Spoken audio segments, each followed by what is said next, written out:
Hey, welcome back. Are you getting your beauty sleep every night? Do you feel restored and recharged every time you wake up in the morning after a good night's sleep? If you think you could do with some improvement in your sleep, then this video is for you.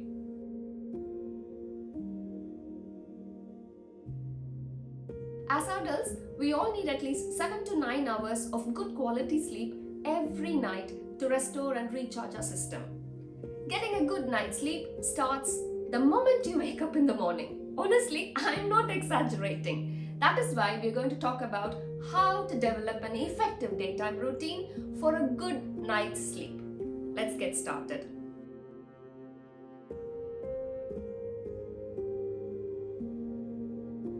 Tip number 1. We humans are creatures of habit. It only makes sense to stick to a consistent sleep schedule. Going to bed and waking up at the same time helps to program our internal body clock so that we get sleep at pretty much the same time every night. Tip 2. Have an alarm for bedtime. For my kids, it's about 8:30 and for me, it's around 9:30 to 10 so that I'm in bed and asleep by 10:30 to 11. Tip 3. Social jet lag. Even on a Friday or a Saturday night, try to go to bed at the same time, although this can be difficult, but try not to stay awake like late into the night and then wake up really late on a Sunday morning. Then on the Sunday night when you have to go back to sleep, you know what happens. You won't feel sleepy and then the Monday is going to be so hard. Tip 4. Start your day by exposing yourself to bright light. What I tend to do as soon as I wake up is to roll up the blinds and curtains to let that daylight in. Obviously, here in the UK, it is not always possible to get daylight, particularly in winters. You could invest in a daylight mimicking lamp or a light box, and that can help you to actually stimulate your internal biological clock to make it feel like the day has started. The other thing you could do is to do your exercise outside in the morning. Going for a walk, a run, a jog or a cycle for about 30 minutes should be enough to actually kickstart your day and also to get that free sunshine vitamin. If you can't exercise in the morning, at least go out into the garden with a cup of tea and that will help. Tip 5. I love my afternoon naps, but if I'm going to nap, I usually tend to do it before 3 p.m. in the afternoon because otherwise I'm not sleepy enough to go to bed at the same time as usual on that night. Tip 6. In the evenings, try and dim the light in your house at least for about an hour before you go to sleep. This will help release melatonin, the hormone that is essential to kickstart our sleep. I prefer to have yellow lighting in the house in the evenings or use candles because the bright white light sometimes can confuse your brain. Tip 7. Try to stay away from your devices for at least an hour before you go to sleep. I know this one's difficult, but blue light is notorious in delaying the onset of release of melatonin, a sleep-inducing hormone, which makes us alert and confuses our body clock. I hear that you may have to work late in the evening. In such cases, you could use a blue light blocking glass, or in a lot of our devices like the iPhones, iPads or Windows 10, there is an option called night shift setting. What this does is it increases the temperature of the device and makes your screen an orangey color, filtering out the blue color. I think this is also available in Android phones, and if not, you could just use an app for that. Tip number 8. Blue light is not the only sleep disruptor when it comes to your devices. It depends on what you're doing with your devices. You could be checking your emails, or you could be reading something that is stressful or something that makes you alert. And certainly this is not something you want when you're winding down to go to sleep. Also, try and read from a physical book than on your iPad because reading from an iPad suppresses the release of melatonin by 50% and it also delays the release of melatonin by 3 hours. And now you know what that can do to your sleep. Tip number 9. Do a brain dump. I find this really useful. You know, on those days sometimes when you go to bed, your mind goes into this hyperdrive of thinking about something or worrying about something or feeling anxious and then the sleep is gone. To avoid this, I do something called a brain dump. What I do during the day, either late in the afternoon or early in the evening, I pull out my notebook and write down what I'm thinking about in my mind. Sometimes I write what I worry about, and sometimes, it's just a to-do list for the next morning, and that actually clears my mind before I go to bed. Now, it is very important that whatever you write, it doesn't matter. You always send it on a positive note.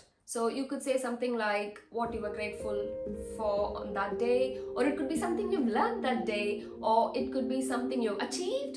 And if nothing else, you could also write about something that you're looking forward to. For example, you're looking forward to an exciting breakfast or lunch, or you're going to meet someone special, or maybe it's your strength training day the next day. Tip number 10. Just like kids, we adults do need an evening bedtime routine.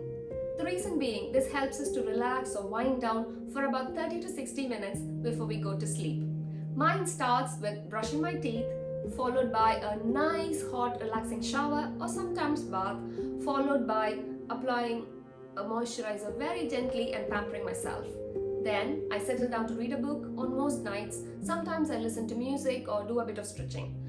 But what I do generally on pretty much every night is to do something called savasana, which is a type of asana where you lie down, relax all parts of your body and slowly free your mind before you go to sleep. Using apps like Headspace or Calm to listen to sleep stories or just some white noise can also sometimes help to wind down and go to sleep. Tip number 11. Now this tip is about creating an ideal sleep environment. Make sure your bedroom is nice and dark. You can use blackout blinds or curtains, but if you can't, using a simple eye mask will do the trick for you. Make sure your bedroom is relatively cool. The ideal temperature is 18 degrees centigrade or 65 degrees Fahrenheit. Switch off your central heating or maybe use an aircon or fans during the summer to cool your room. This helps to reduce our core body temperature and helps to fall asleep faster. Keep your bedroom free of television and gadgets. If you have to charge your iPhones, iPads and laptops, leave them charging next door if you can, and try and use an old style alarm clock to wake you up.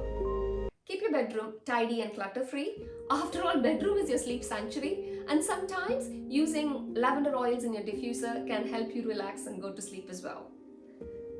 Last but not the least, remember to invest in a good quality mattress, pillow and breathable linen, and this will make a world of difference to your sleep. Tip number 12. It is quite normal for you to wake up once or twice during the night. However, this waking up episode should not be lasting more than 10 to 15 minutes. If they last more than 25 minutes, the best thing to do is to get out of bed and go into a different room if you can. There, you can sit down and meditate or read or do something relaxing. Don't check your emails, don't look at your gadgets, and don't eat. Then only when you're feeling sleepy, come back to your bedroom. The reason we need to do this is because otherwise your brain will associate wakefulness to staying in bed. So I hope you found this video useful, and if you did, please remember to like, share and subscribe, and this will mean a lot to me. You can also follow me on Facebook, Instagram and Pinterest. A lot of what we talked about today is from a book called Why We Sleep by Professor Matthew Walker. I really recommend that you read this book. But for me, I love listening to books rather than reading because I can still listen to books when I'm doing mundane jobs like cleaning the dishes or loading up my dishwasher. I use an app called Audible, and if you're interested in a 7-day free trial, I'll leave the sign up link in the description box below. When you sign up for a free trial, you get one free audiobook, and you can also have access to Audible originals and podcasts, and I find this really useful. Now, if you come out of your membership after the trial period ends, you still get to keep the audiobook that you got for free. Time to say bye. Stay happy, stay healthy. This is Vishwa signing off for Feed Your Body, Mind and Soul.